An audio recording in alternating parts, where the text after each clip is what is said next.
नमस्कार, स्वागत है आपका। सुबह के 10 बज चुके हैं। न्यूज़ वन इंडिया देख रहे हैं आप और आपके साथ मैं हूं गरिमा सिंह। बड़ी और सियासी लिहाज से महत्वपूर्ण खबर के साथ शुरुआत इस बुलेटिन की हम कर रहे हैं और खबर यह है कि दिल्ली में आज से उत्तर प्रदेश के तमाम सांसदों की बैठक होने जा रही है। ये बैठक 2 दिन चलेगी, आज और कल, जिसमें आज ब्रज, पश्चिम और कानपुर क्षेत्र के सांसद बैठेंगे और इसके अलावा कल अवध, काशी और गोरखपुर क्षेत्र के सांसदों की बैठक होगी। इसमें मुख्यमंत्री योगी आदित्यनाथ शामिल होंगे, उत्तर प्रदेश बीजेपी के अध्यक्ष स्वतंत्र देव सिंह शामिल होंगे, प्रदेश संगठन मंत्री सुनील बंसल और प्रभारी राधा मोहन सिंह के भी मौजूद रहने की खबर है। और जो जानकारी मिल रही है, हो सकता है बीजेपी अध्यक्ष जेपी नड्डा भी इस मीटिंग में शामिल हों।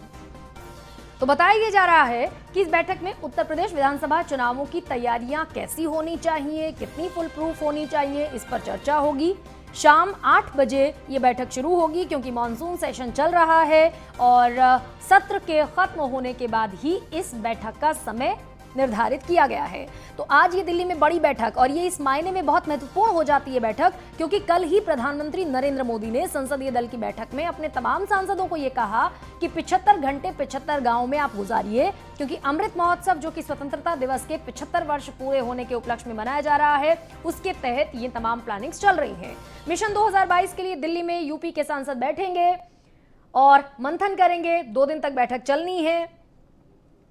अलग अलग क्षेत्रों में बांट दिया गया है पूरे उत्तर प्रदेश को। मसलन ब्रज, पश्चिम और कानपुर क्षेत्र के सांसद आज बैठेंगे और फिर अगले दिन यानी कि कल जब बैठक होगी तो रखा गया है अवध, काशी और गोरखपुर क्षेत्र के सांसदों को। वो तमाम लोग इस बैठक में हिस्सा लेंगे। अगले साल बीजेपी मौजूदा विधायकों के बदले नए चेहरों पर दांव लगा सकती है। ये खबर लगातार हालांकि मिल ही रही है कि हो सकता है युवा चेहरों पर भरोसा जाहिर करे बीजेपी। कौन कौन शामिल होगा बैठक में, ये आपके सामने है। मुख्यमंत्री योगी आदित्यनाथ तो रहेंगे ही, राधा मोहन सिंह जो कि उत्तर प्रदेश प्रभारी हैं, सुनील बंसल जो कि संगठन महामंत्री हैं, स्वतंत्र देव सिंह जो कि प्रदेश अध्यक्ष हैं। ये तमाम लोग बैठक में हिस्सा लेंगे और जिन नामों पर संभावना है, जेपी नड्डा शामिल हो सकते हैं जो कि बीजेपी के राष्ट्रीय अध्यक्ष हैं। तो बड़े चेहरे हैं ये तमाम, और इन तमाम चेहरों की अगुवाई में, इनकी अध्यक्षता में बैठक होनी है। उत्तर प्रदेश में बीजेपी के आपको बता दें कि 62 सांसद हैं और 62 सांसदों को अलग अलग क्षेत्रों के तौर पर बांटा गया है। मसलन एक बैठक में जो आज हो रही है, कुछ लोग उसमें शामिल होंगे और कुछ लोग कल होने वाली बैठक में शामिल होंगे।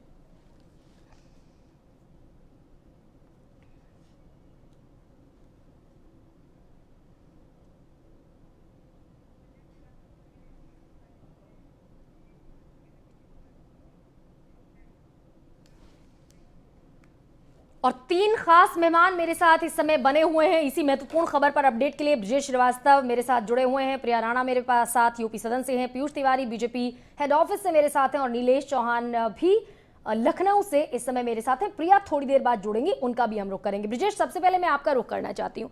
निश्चित तौर पर 2022 की चुनौती बहुत बड़ी है बीजेपी के लिए, क्योंकि खोने को बहुत कुछ है और पाने को भी बहुत कुछ है। तो कोई लूपहोल नहीं रखना चाहती है पार्टी, और ऐसे में जो 62 सांसद आज बैठ रहे हैं, आज कुछ बैठेंगे और कुछ कल बैठेंगे, इसको कैसे आप समझाएंगे हमारे दर्शकों को? किन किन मुद्दों पर चर्चा हो सकती है, कौन कौन से निर्देश मीटिंग में जारी हो सकते हैं? देखिए, सबसे बड़ी बात यह है कि पार्टी को बखूबी मालूम है कि इस वक्त विपक्ष, चाहे वो किसान आंदोलन के मुद्दे पर हो, चाहे वो कोरोना की नाकामी के मुद्दे पर हो, और चाहे वो जासूसी कांड, इस तरह के तमाम ऐसे मुद्दे हैं जिसको लेकर के सरकार को घेर रहा है। अगर उत्तर प्रदेश की सियासत के लिहाज से समझे तो किसान आंदोलन और कोरोना दो एक ऐसे इशू थे जो विपक्ष जो है लगातार जो है उत्तर प्रदेश सरकार पर हमला हुआ। ऐसे में बहुत कम समय बचा है जब चुनाव है, और चुनाव में दारोमदार अब उन तमाम जनप्रतिनिधियों का हो जाता है कि वो कैसे अपने अपने संसदीय क्षेत्र में जाकर के, अपने अपने विधानसभा क्षेत्र में जाकर के जो है लोगों को ये समझाएं कि केंद्र सरकार ने अपनी न सिर्फ भरसक प्रयास किया बल्कि जन कल्याण के लिए काम कर रही हूँ जी। तो यही वजह है कि पहले कल पार्लियामेंट्री बोर्ड की बैठक में प्रधानमंत्री ने 75 घंटे के प्रवास का जो है संदेश दिया कि सारे सांसद अपने अपने संसदीय क्षेत्र में 75 घंटे का प्रवास करें, और अब उनकी एक तरह वर्कशॉप होने जा रही है। ये वर्कशॉप इस मायने में बेहद है क्योंकि यहां पर उनको बताया जाएगा कि कैसे आपको विपक्ष के सवालों का काउंटर अटैक करना, कैसे आपको केंद्र की और राज्य की नीतियों को लोगों तक पहुंचाना है, कैसे आपको लोगों को कन्विंस करना है कि देखिए दरअसल जो भी कदम उठाए गए वो जनहित में थे और यहाँ आम आदमी की बेहतरी के लिए थे। तो वो सबसे बड़ी चीज है कि विपक्ष के सवालों का कैसे जवाब देना है, किस रणनीति के साथ 2022 के चुनाव पर जाना है और जनप्रतिनिधियों खासकर सांसदों की अपने अपने क्षेत्रों में किस तरीके की जिम्मेदारियां हैं, इन सब चीजों के बारे में इन 2 दिनों की बैठक में चर्चा की जाएगी। उनको टास्क दिए जाए, तो टास्क देने के बाद किस तरीके से प्रवास के दौरान कैसे इंटीमेसी करना, और खास करके आप देखिए तमाम प्रकोष्ठों के अलग अलग बैठकें हुई हैं, तो कैसे पिछड़ा वर्ग, कैसे अनुसूचित जाति, कैसे आप अति पिछड़ा, अति दलित, एक जो कास्टेज फैक्टर है उसको कैसे अपने हित में साधना है, किसके यहाँ जाके भोजन करना है, किसके यहाँ जाकर के आपको जो है सुबह का नाश्ता करना है, किसके साथ आपको बैठ करके जो है आम चर्चा करनी, ये तमाम वो टेक्निक्स हैं, वो तमाम एक तरह से देखा जाए तो रोड मैप होगा 2022 के लिए, जिसके बारे में सांसदों को बताया जाएगा, इसलिए बैठक बेहद है। चलिए ब्रजेश, मैं लौटूंगी आपके पास, रहिए आप हमारे साथ। नीलेश तिवारी इस समय, माफ कीजिएगा नीलेश चौहान मेरे साथ इस समय लखनऊ से जुड़े हुए हैं। नीलेश, हालांकि मॉनसून सेशन चल रहा है, तमाम सांसद मोस्ट प्रोबेबली दिल्ली में ही हैं, लेकिन 8 बजे का वक्त रखा गया है। लखनऊ में इसको लेकर कितनी तैयारी इस समय आप देख रहे हैं?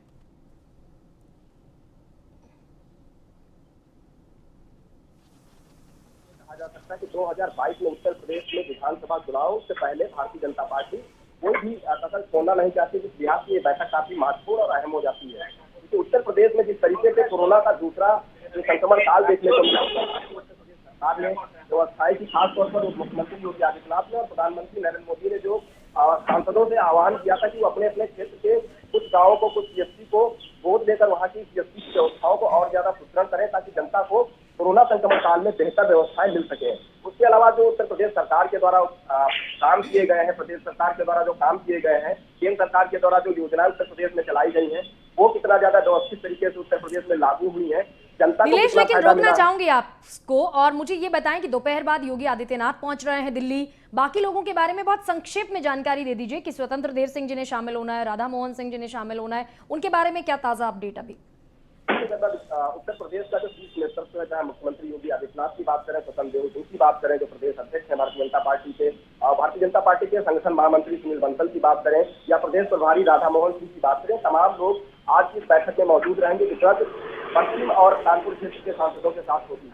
बैठक काफी अहम है क्योंकि लगातार जो पश्चिम में अभी भी किसानों ने सरकार के खिलाफ मोर्चा खोल रखा है। उनका कहना है कि जब तक बिल वापस नहीं होंगे तब तक ये आंदोलन लगातार चलता रहेगा। राकेश टिकैत ने साफ तौर पे ये कहा है कि आगामी दिनों में उत्तर प्रदेश की राजधानी को भी घेरने का काम करेंगे, जिस तरीके से दिल्ली में बड़ा एक आंदोलन किसानों ने खड़ा किया था। तो ऐसे में बड़ा सवाल उठता है कि भारतीय जनता पार्टी पश्चिमी उत्तर प्रदेश में जो नाराज किसान हैं उनको कैसे साधने का काम निश्चित तौर पर ये बड़ी चुनौती होगी, और ये भी हो सकता है कि जो बैठक आज पश्चिमी उत्तर प्रदेश की होने वाली है, जिसमें पश्चिमी उत्तर प्रदेश के सांसद भी हिस्सा ले रहे हैं, उनको किस किस तरह की नसीहतें और निर्देश दिए जाते हैं। नीलेश, आपका शुक्रिया, लेकिन नजर आप खबर पर रखिए। पीयूष तिवारी भी मेरे साथ बीजेपी हेड ऑफिस से जुड़े हुए हैं। पीयूष, हालांकि मैं फिर से वही सवाल दोहराती हूँ, मानसून सेशन अभी चल रहा है, तो तमाम सांसद अभी तो मुझे लगता है कि संसद भवन के लिए निकल गए होंगे, लेकिन रात में 8 बजे जो मीटिंग होनी है उसके बाबत आपके पास क्या अपडेट?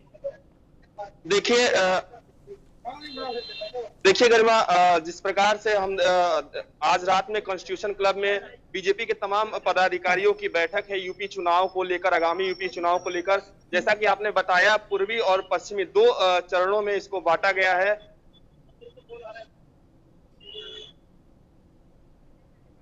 पीयूष सुन नहीं पा रहे हैं, लौटेंगे अभी आपके पास। फिलहाल ब्रजेश मेरे साथ लगातार बने हुए हैं। अच्छा ब्रजेश, एक और बात हमें बताएं, हालांकि कहा जाता है कि उत्तर प्रदेश बहुत बड़ा सूबा है, बहुत बड़ा प्रदेश है, और उत्तर प्रदेश को 4 हिस्सों में बांटने की कवायद भी अक्सर उठती रही, इसके लिए तमाम प्रयास भी हुए और प्रदर्शन भी हुए, लेकिन ये अब जो 2 हिस्सों में उत्तर प्रदेश को बांटा गया है, पूर्वी हिस्से में एक तरफ बांटा गया है, पश्चिमी हिस्से में एक तरफ बांटा गया है, क्या उसके पीछे भी कोई रणनीति, कोई टैक्टिक पार्टी की हो सकती है क्या?